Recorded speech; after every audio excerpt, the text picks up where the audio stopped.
बच्चों, आज का हमारा टॉपिक जो अधिगम चैप्टर चल रहा है उसमें है अनुकरण। वास्तव में अनुकरण क्या है?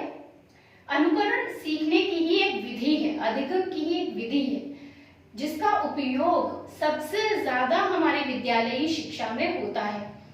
तो केवल विद्यालयी शिक्षा में नहीं, घर में भी प्रारंभ से बच्चा जब जन्म लेता है तब से वो अनुकरण करता है। अनुकरण मीन्स क्या होता है? इसके लिए मैक्ड्यूगल ने अपनी एक डेफिनेशन दी है। मैक्ड्यूगल की डेफिनेशन के अनुसार अनुकरण एक व्यक्ति द्वारा दूसरे व्यक्ति की शारीरिक क्रियाओं और व्यवहार की नकल करना है। अगर एक व्यक्ति है हाथ ऊपर कर रहा है तो वो दूसरा व्यक्ति भी हाथ ऊपर कर रहा है, हाथ नीचे कर रहा है तो हाथ नीचे कर रहा है, जो वो बोल रहा है वही दूसरा व्यक्ति बोल रहा है। तो जन्म से ही बच्चे अनुकरण करना सीख जाते हैं।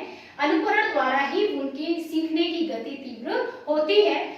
प्रारंभ में ही आप देखते हैं कि जो बहुत छोटा बच्चा होता है, जब उसको बोलना सिखाया जाता है, चलना सिखाया जाता है, तो माता पिता बिल्कुल उसी तरीके से उससे बोलते हैं, उसे शब्द इसी तरह से बोलते हैं, माँ माँ करके, बा बा करके, तो बच्चा ताकि उसको रिपीट करे, उसको दोहराए और दोहराने से वो बोलना उस शब्द को सीख जाए।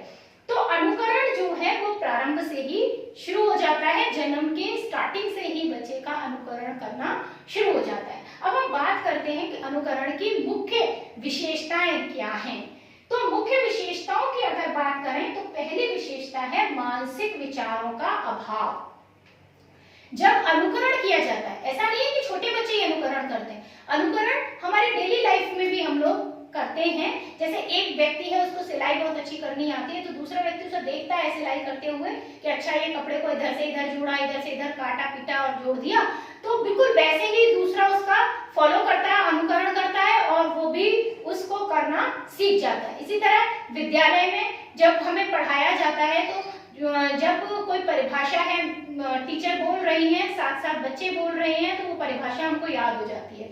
तो कहने का मतलब है अनुकरण जो है केवल ये नहीं है कि छोटे बच्चे करते हैं, बड़े लोगों में भी होता है। कोई व्यक्ति है किसी फैक्ट्री में काम करता है, उसने मशीनों को देखा एक बार कि इस मशीन को ऐसे चलाते हैं, ऐसे चलाते हैं, एक व्यक्ति ने समझाया और उसने उसको सीख लिया, उस मशीन को किस तरह से चलाते हैं वो समझ लिया, उसके कलपुर्जों का इस्तेमाल करना सीख लिया।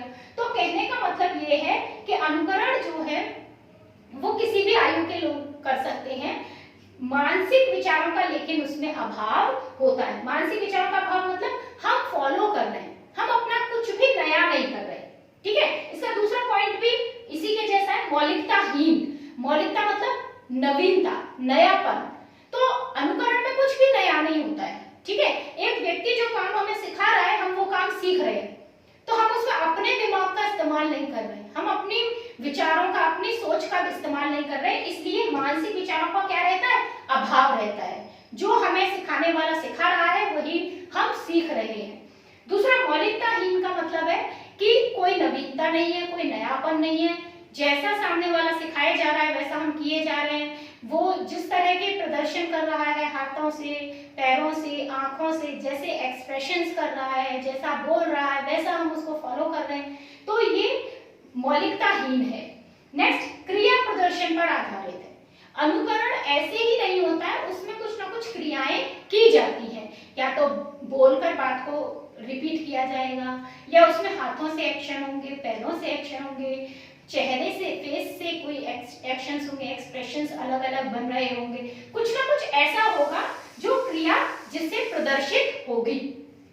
नेक्स्ट आता है हमारा जटिल क्रियाओं का समावेश। जटिल क्रियाओं का समावेश का क्या मतलब है कि जो हमारी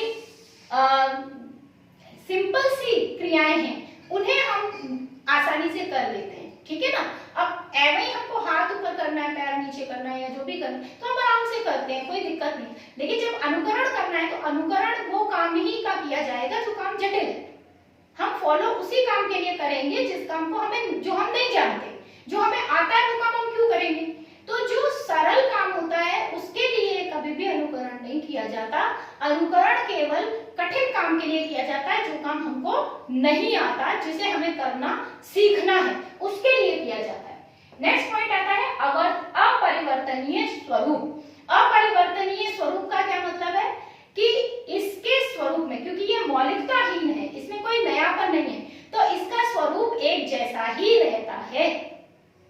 ठीक है।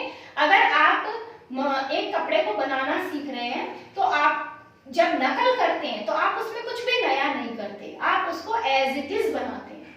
वो दूसरी बात है कि आप उसमें अपने विचारों का योगदान करके उसमें कुछ नया काम करें, लेकिन वो फिर अनुकरण की श्रेणी में नहीं आएगा, अनुकरण से अलग हो जाएगा। अनुकरण केवल वहीं तक है जब आप दूसरे व्यक्ति को फॉलो कर रहे हो, दूसरे व्यक्ति के जैसा जैसा काम वो कर रहा है वैसा ही काम आप कर रहे हो, तो अपरिवर्तनीय स्वरूप होता है, इसमें हम परिवर्तन नहीं करते। अगर हम परिवर्तन करेंगे तो फिर वो अनुकरण नहीं कहलाएगा।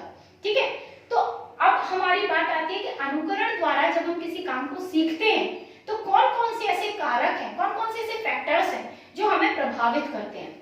सबसे पहला कारक आता है, सबसे पहली जो हमारा फैक्टर है वो है अभिप्रेरणा।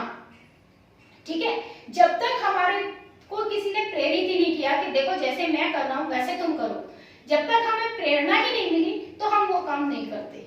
ठीक है, प्रेरणा के बारे में हम पहले भी बात कर चुके हैं कि जब किसी कार्य के लिए हम प्रेरित होते हैं, कोई हमें उसके लिए या तो कोई उद्देश्य हो हमारा जिसके कारण से हम प्रेरित हो जाएं, या किसी ने हमें समझाई बात कि नहीं ऐसे कार्य को सीखो, ये कार्य अच्छा है, ठीक है, तो हम प्रेरित हो गए।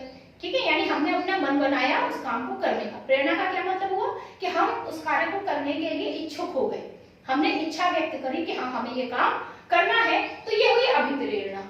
ठीक है, तो अनुकरण को सबसे पहला कारक जो प्रभावित करता है वो है अभिप्रेरणा। अगर प्रेरणा मिली है तो हम करते हैं अनुकरण, प्रेरणा नहीं है तो हम अनुकरण नहीं करते, हम अनुकरण में विश्वास ही नहीं करेंगे। दूसरी चीज है अभ्यास और सूझ। अनुकरण में क्योंकि क्रियाएं कैसी होती है, जटिल, इसलिए वो एक बार में संभव नहीं है। मान लीजिए आपको योग के एक आचार्य हैं और वो आपको योग करना सिखा रहे हैं, तो जो स्टेप उन्होंने किया वो स्टेप आप एक साथ नहीं कर पाएंगे। ठीक है ना, और करेंगे भी तो वो परफेक्शन नहीं होगा जो परफेक्शन उनका है। तो हमेशा अनुकरण से क्या होता है, अभ्यास होता है।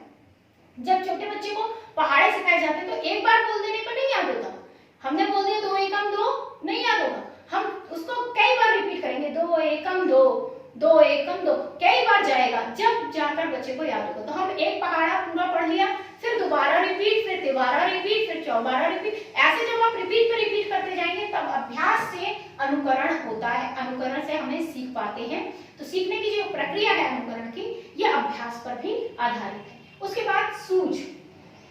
कभी कभी अनुकरण में हम अचानक से कुछ ट्रिक्स लगा देते हैं, उसे हम सूझ कहते हैं।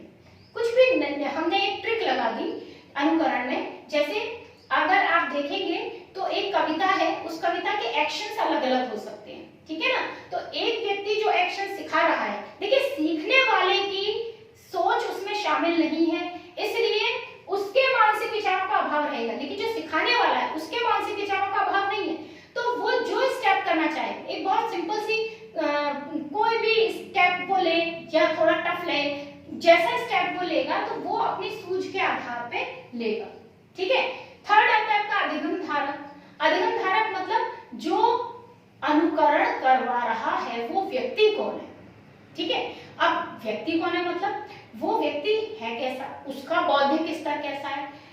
कई बार हम पशु पक्षियों से भी अनुकरण से सीखते हैं, भाई पशु पक्षी जिस तरह उड़ते हैं तो हम उड़ने का उनकी तरह अभ्यास करने की कोशिश करेंगे। ठीक है, हाथों को फैलाकर।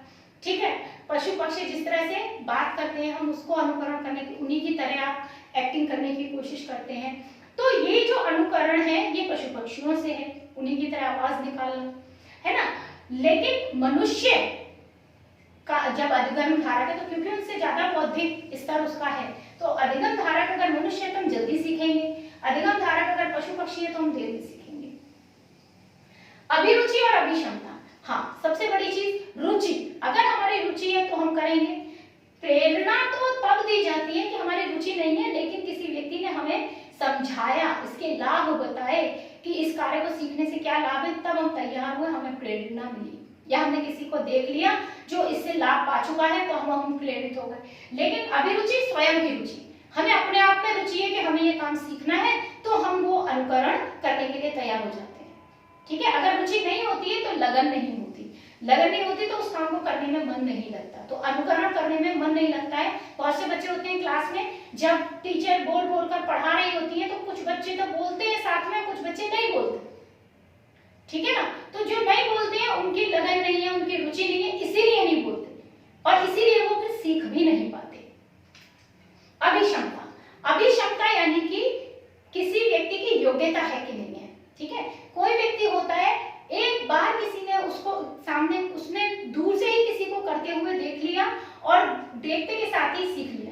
बहुत से बार, बहुत सारे आप में से ही बहुत सारे बच्चे ऐसे होते हैं, मान लीजिए चलते फिरते उन्होंने कोई चीज देख ली और हम घर पर जाकर उस चीज को एज इट इज बना लेते हैं, ठीक है ना। हमने किसी को, हमने आजकल चल रहा है यूट्यूब पर रेसिपीज देख करके recipe banana, that is also follow, अनुकरण है, ये भी अनुकरण है। तो एक व्यक्ति वो बहुत जल्दी बना पा रहा है, एक व्यक्ति है जो कई बार में सीख पा रहा है। तो अभिक्षमता पे भी डिपेंडेंस है कि व्यक्ति की योग्यता कितनी है। नेक्स्ट, बौद्धिक स्तर, लगभग वही चीज कि बौद्धिक स्तर कितना, बुद्धि का स्तर कितना है।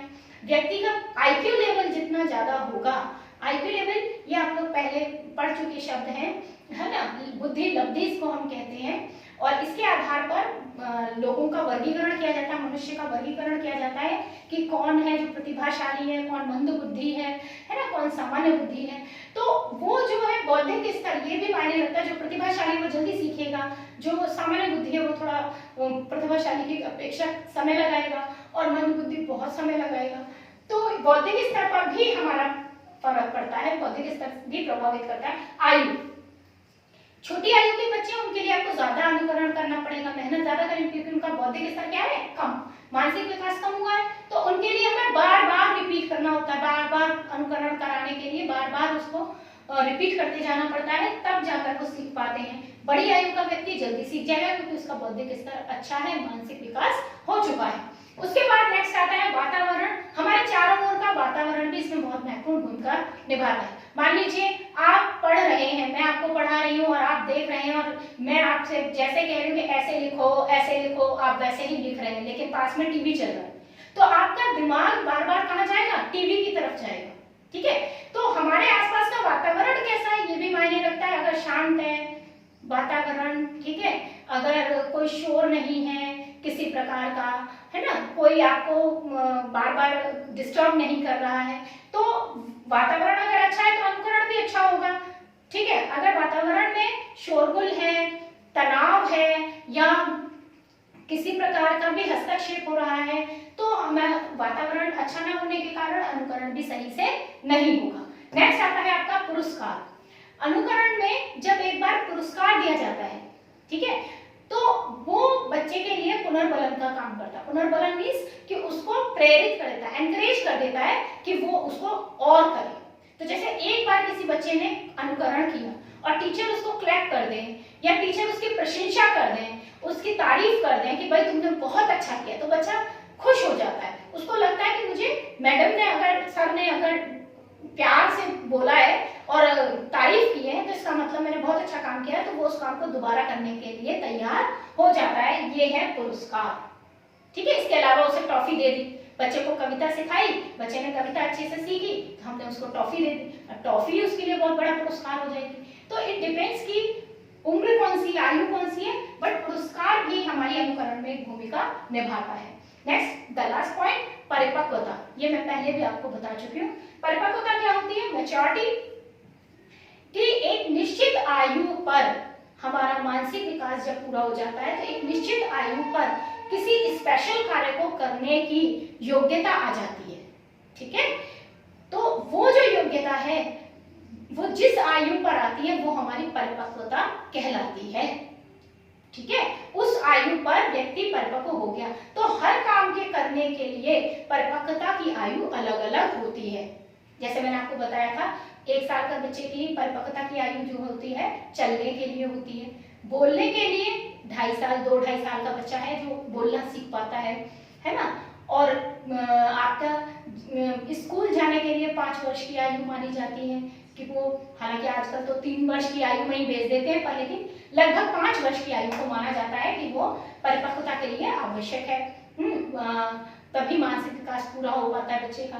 तो ऐसे ही करके हम आगे तक कोई भी, जैसे विवाह की जो परिपक्वता आयु है वो आप जानते हैं 18 वर्ष होती है लड़की के लिए, 21 वर्ष होती है लड़के के लिए। तो हर एक काम के लिए, हर कार्य के लिए क्या है, परिपक्वता की एक आयु निर्धारित है।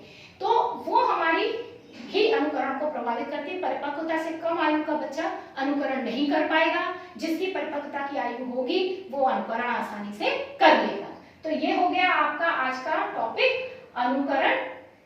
हमने नेक्स्ट टॉपिक में हम लोग सीखने के सिद्धांतों की बात करेंगे। तो आज के लिए इतना ही। Thank you.